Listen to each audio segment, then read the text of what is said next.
Tudo bem com vocês? Hoje eu tenho um imenso prazer de estar trazendo para conversar o Dr. Paulo Henrique Marques de Oliveira, um grande amigo aqui de Ribeirão Preto. Paulo, obrigado aí pelo seu tempo, da sua disponibilidade. Eu sei que você está bem corrido, né? Graças a Deus. Graças a Deus. Então tá tudo em ordem. Paulo, se apresenta aí, fala onde você é. Você é de Ribeirão mesmo, Paulo? Meu nome é Paulo Henrique, eu sou nascido em Ribeirão Preto, sou da terra, sou advogado há quase 20 anos, formado, sempre atuei em Ribeirão Preto, e em 3 anos para cá, nos últimos 3 anos, em um projeto solo, um escritório próprio. Que bacana, Paulo. Mas, Paulo, antes mesmo da gente falar alguma coisa, que a gente quer conversar um pouco com vocês também, e o Paulo vai nos ajudar aí sobre a parte de empresas, né? Como é que a advocacia pensa um pouco aí do direito empresarial, o que fazer, deixar de fazer, só algumas dicas que ele vai colocar pra gente. Mas eu queria saber o seguinte, Paulo, por que advogado? Por que você resolveu ser advogado, né? Eu achei bacana isso daí, eu queria entender um pouco. Então, rapaz, você sabe que as coisas acontecem na vida da gente sem muita explicação, né? E talvez isso seja alguma coisa intuitiva e tal. O fato é que eu terminei o 2º grau, né? Hoje o ensino médio, e não tinha uma perspectiva assim daquilo que eu queria fazer. Eu sempre trabalhei com meu pai, desde os 14 anos eu trabalho com meu pai num pequeno comércio que ele tinha de calçados no centro da cidade, aqui em Ribeirão Preto. Trabalhava de dia, estudava à noite, em escola estadual, então eu não tinha assim muita perspectiva de uma carreira grandiosa, assim, tal, de cursar uma excelente universidade e tal.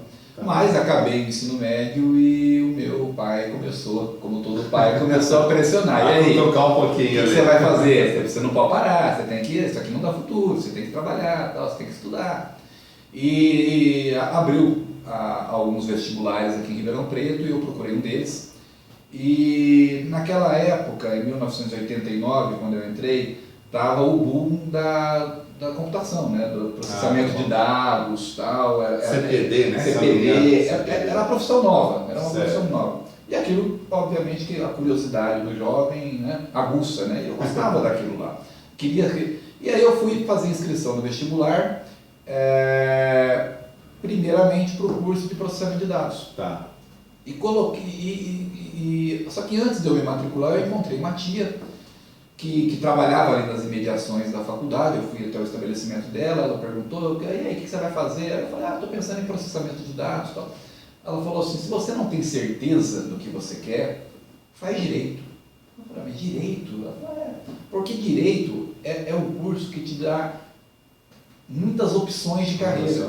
Né? Então, se você não quiser ser advogado, você pode prestar um concurso e ser promotor público, ser juiz de direito, você pode ser até um oficial de justiça, você pode ser um delegado de polícia, tanto estadual quanto federal. Então o direito ele te dá um leque de opções maiores. E talvez aí você descubra aquela profissão que mais onde melhor você se adequa. Olha que bacana, e você seguiu o conselho dela? E aí eu segui o conselho dela e fiz a inscrição para direito.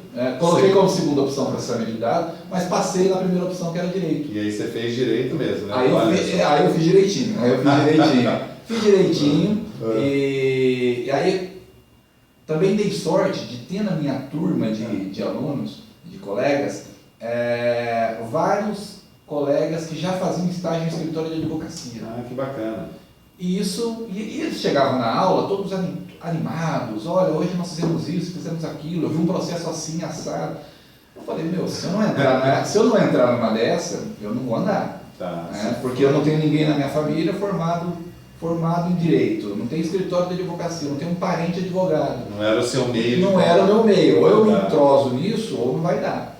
E aí, a partir do 2º ano de faculdade, com a ajuda desses amigos, eu acabei conseguindo um estágio no escritório de advocacia aqui em Ribeirão Preto. Que bacana, pra vocês verem só uma coisa, né? Vocês sabem disso, eu mexo com mentoria de altos executivos, né? Para aumentar a performance deles, para reorientar a carreira. E eu venho fazer uma entrevista aqui com o Paulo, que eu descubro que a grande mentora da carreira dele foi uma tia. Foi, é verdade. Quanto tempo ela demorou para mudar a sua ideia de processamento de dados para advocacia? Então, na verdade, deve ter sido uns 15 minutos, assim. Exatamente porque eu não tinha uma profissão formada na minha cabeça, mas eu sabia que era importante eu ter uma profissão.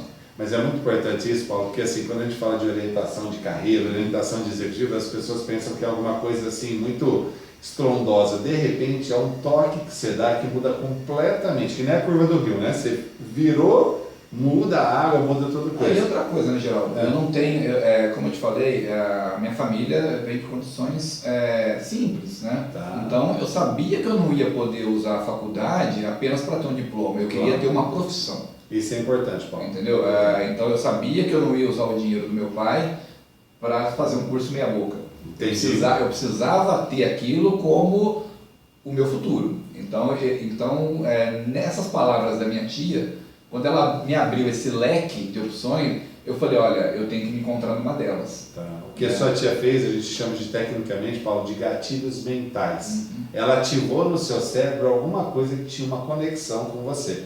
E aí você, executivo que está nos ouvindo hoje, presta muita atenção com seus filhos, o que você fala, principalmente o exemplo também, muita coisa. Não interessa a sua profissão, mas interessa muito mais o que você faz. O como você faz, na verdade, as suas coisas, a sua paixão e tudo mais. Paulo, tem uma situação assim, muito clara aí na sua carreira, né? Você queria processamento de dados, estava um pouco perdido no começo, depois entrou para o direito e começou a conviver com pessoas que estavam muito empolgadas com o direito também. Exato. Isso é muito importante, isso a gente vê, é o grande diferencial das pessoas. Existem algumas pesquisas, Paulo, que falam o seguinte, que o sucesso depende de 15% da sua razão. Isso quer dizer o quê? Do seu conhecimento, do que você sabe. Porque eu não sei se vocês sabem, mas para ser advogado tem que ralar muito.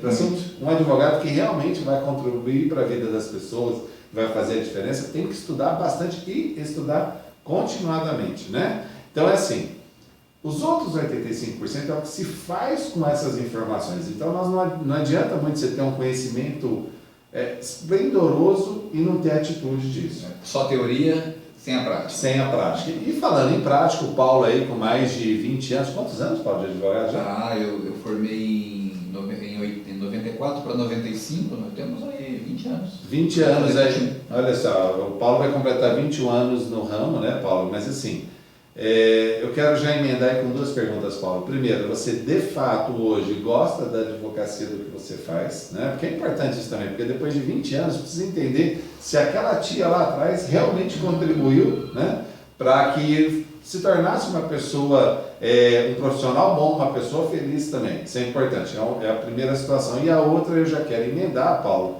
te perguntando, tá, o que você faz hoje, né, no seu trabalho que você pode ajudar aí os executivos que a gente conhece, as empresas, como é que você vê a sua visão da advocacia aí, né, para contribuir para as organizações, né? Por favor. Tá, então vamos lá. Com relação à minha profissão, eu sinceramente acho que eu me encontrei numa profissão. Que bacana. Eu gosto muito do que eu faço, apesar dos percalços. Tá. Porque a advocacia, como você bem colocou, não é fácil, né?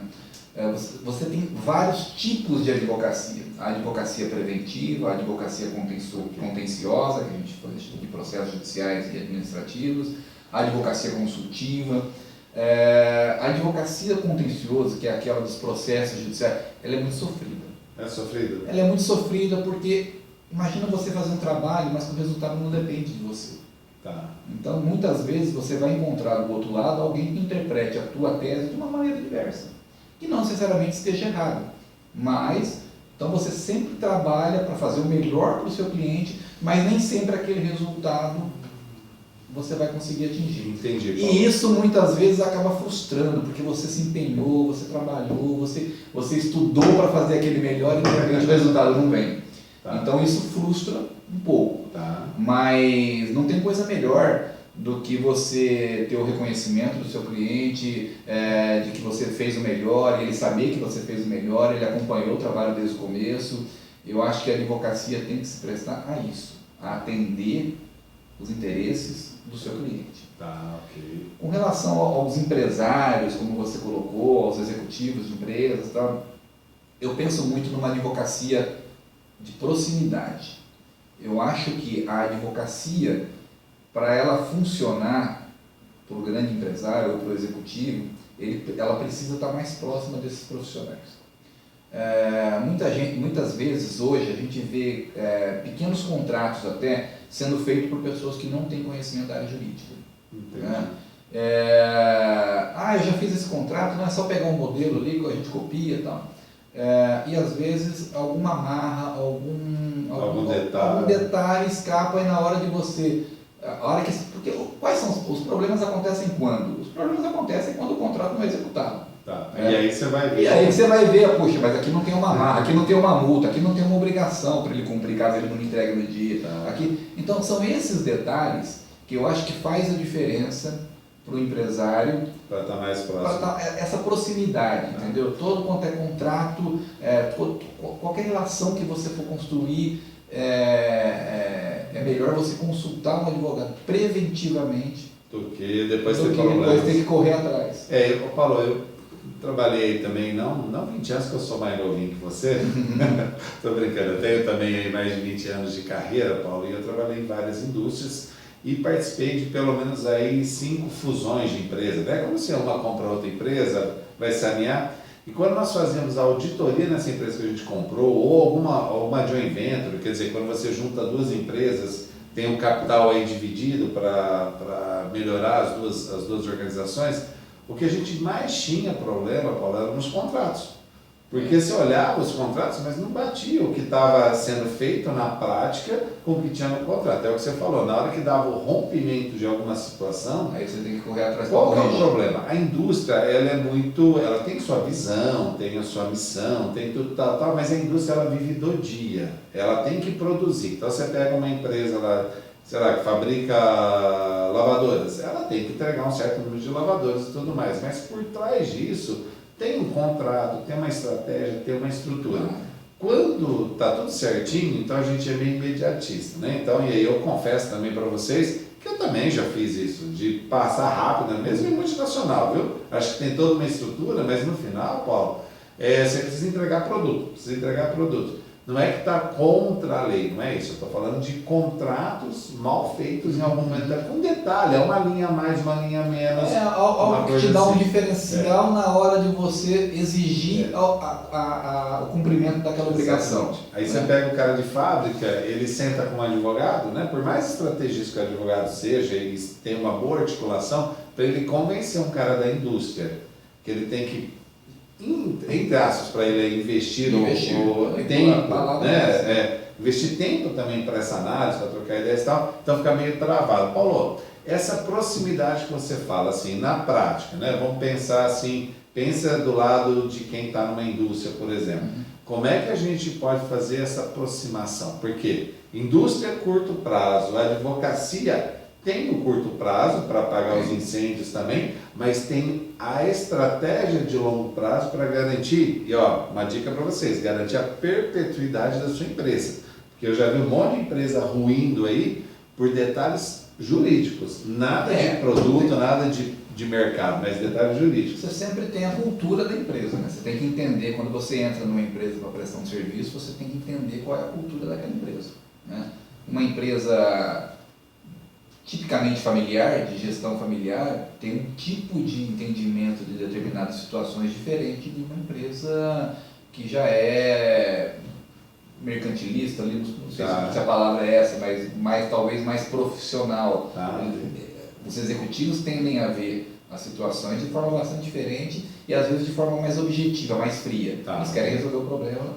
A empresa mais familiar, obviamente que tem alguns senões que você não pode mexer, ou se você mexer, você tem que mexer de forma diferente, porque às vezes uma orientação que você dá acaba magoando alguém que é do relacionamento. Então, tudo isso você precisa, quando você presta serviço numa empresa, você precisa entender qual é o sentido. Você precisa entender a cultura, você precisa conhecer do negócio. Não adianta você levar a parte técnica, jurídica... fria, entendeu? Se você analisar tudo de forma idêntica, porque as coisas não são idênticas, as empresas são diferentes umas das outras. Bacana. Paulo, deixa eu já emendar, já que você falou sobre isso, sobre sucessão, né? Muitas vezes a gente vê aí nas empresas familiares, até nas multinacionais também, mas muitas empresas familiares, que na verdade é uma empresa familiar que toca o Brasil, tá? Deixando muito claro, porque senão a gente fala assim, empresa familiar é um mau negócio. Não é. Pelo contrário, a empresa familiar é que nos carrega de verdade para nós sermos esse tamanho de país. São heróis, na verdade. Exatamente. São heróis. Exatamente. E aí a gente entra no tema da sucessão empresarial, Paulo, né? Eu faço trabalhos aí para instalação de governança corporativa, processo de sucessão com vários herdeiros, aí gerações e gerações, né? Que você tem que preparar toda essa estrutura. Então nós temos um modelo que você faz dentro da própria família, ou você faz também a mesclagem entre pessoas da família e pessoas que vêm do mercado ou que são criadas dentro da própria empresa, desenvolvem a carreira e tudo mais, né? Eu queria entender o seguinte, Paulo, aonde entra o papel da advocacia nessa sucessão empresarial? Por favor. Nas amarras. Nas amarras. Nas amarras. Por exemplo, se você vai instituir um conselho, você tem que coordenar isso documentada, né? Então você tem que fazer essas atas de reuniões, você tem que constituir esse conselho, você tem que participar da vida da empresa de forma a fazer essas amarras. Sucessão empresarial hoje, sucessão de uma forma geral, hoje até que ela está muito difundida, as pessoas conversam bastante sobre sucessão. Sim. Né? E não raro você ainda continua aconselhando, porque você tem diversas maneiras de falar sobre sucessão, né? Você pode falar sobre sucessão através de um simples testamento. Olha, eu vou deixar as cotas da minha empresa para o meu filho A, para o meu filho B. Mas é uma coisa mais simples. Ou não, você pode instituir uma governança corporativa na sua empresa, instituindo conselhos, colocando o pessoal da família de lado, aquele familiar que é mais apto ao negócio, você colocá-lo dentro de uma diretoria executiva, e os outros que não são, porque não adianta você querer tratar todo mundo igual. Eu tenho 3 filhos.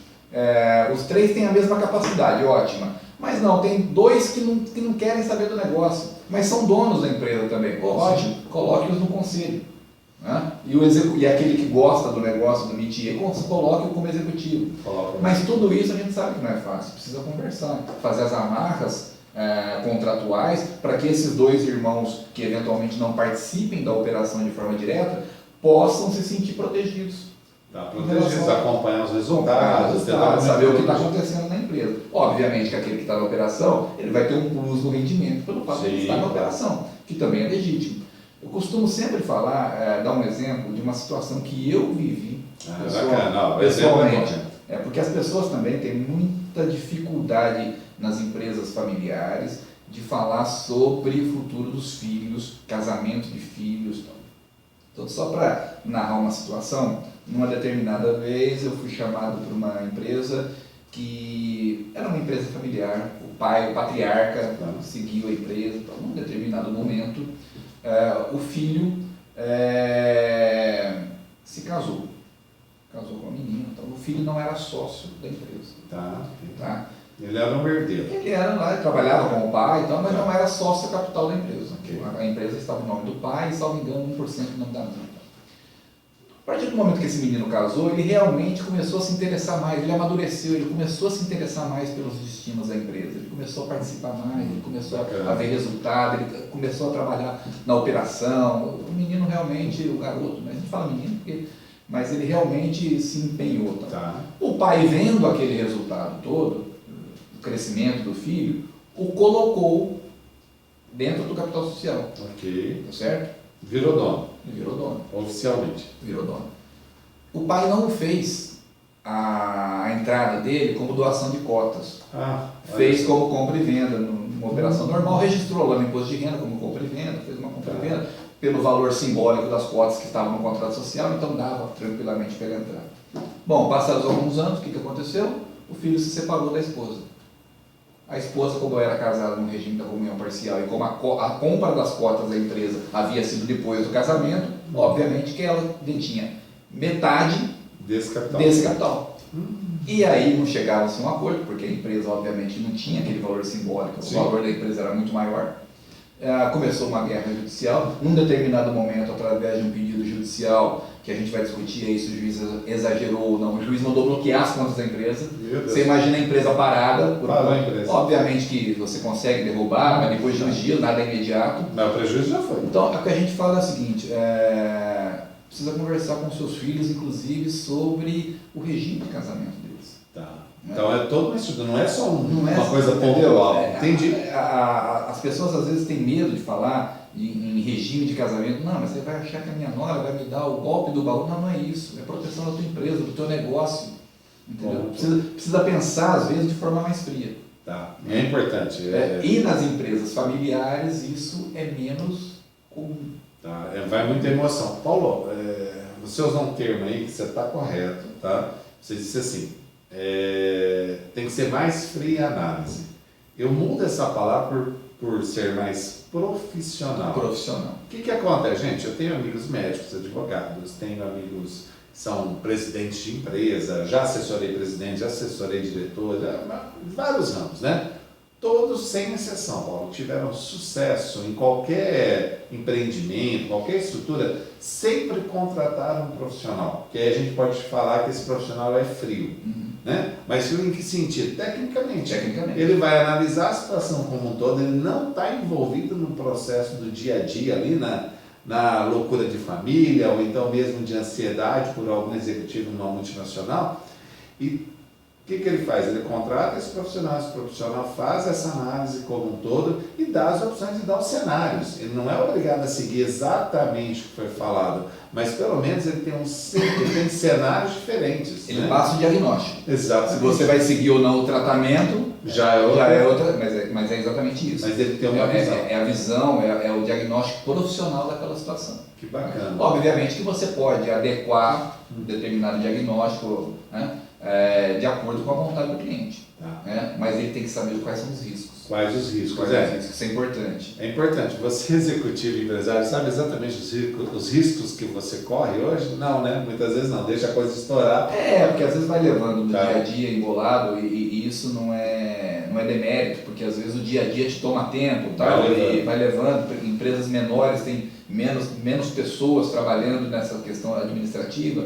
E às vezes os problemas vão sendo empurrados. Entendi. Né? Isso, infelizmente, é assim mesmo. Isso acontece. Ô Paulo, eu quero agradecer muito aí sua presença, Paulo. Mas antes de terminar, vocês já sabem disso, eu não combino as perguntas, né? A gente troca algumas ideias aí e tudo mais, mas tem uma pergunta que eu não posso deixar de fazer para você, Paulo, assim.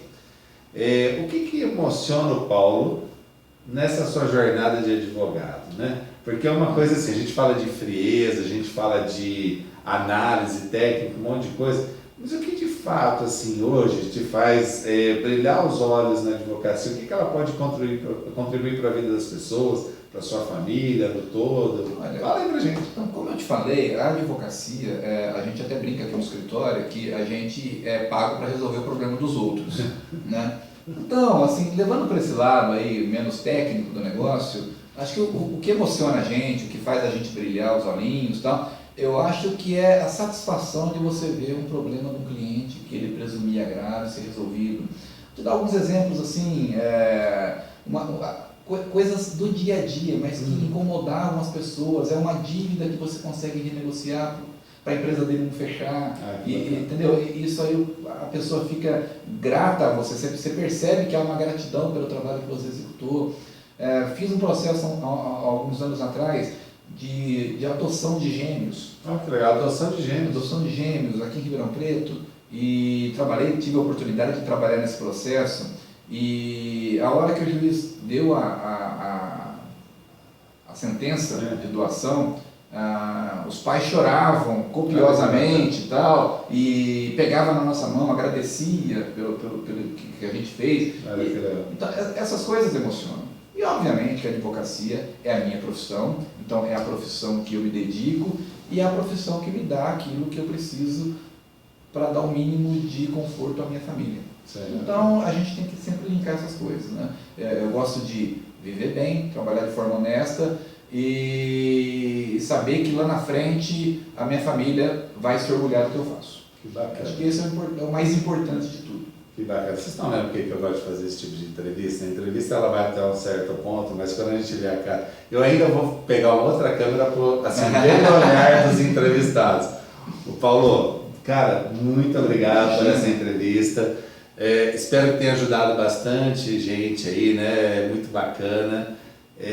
Mais uma vez, Paulo, um grande abraço para você. Tchau, você de casa, sabe o endereço, está sempre aqui. Eu que agradeço a oportunidade e espero ter contribuído com alguma coisa. Muito bacana. Obrigado, tenha um bom dia.